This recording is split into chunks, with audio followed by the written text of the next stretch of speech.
காஞ்சிபுரம் சங்கர மடாதிபதி ஸ்ரீ ஸ்ரீ சங்கர விஜயேந்திர சரஸ்வதி சுவாமிகளிடம் மூத்த பிஜேபி தலைவர் ராஜா ஆசி பெற்றார்.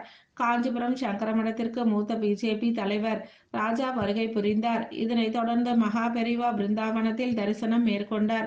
தொடர்ந்து சங்கர மடாதிபதி ஸ்ரீ ஸ்ரீ சங்கர விஜயேந்திர சரஸ்வதி சுவாமி அவர்களிடம் ஆசி பெற்றார். தொடர்ந்து சங்கரமடம் சார்பில் இவருக்கு பொன்னாடைகள் அணிவித்து ஆசி தெரிவிக்கப்பட்டது.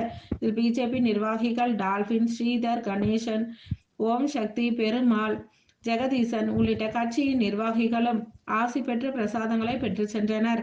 சங்கராச்சார சுவாமிகளிடம் ஆசி பெற்ற பிஜேபி நிர்வாகிகள் பல்வேறு பெரிய பொறுப்புகளில் தற்போது உள்ளனர் என்பது குறிப்பிடத்தக்கது.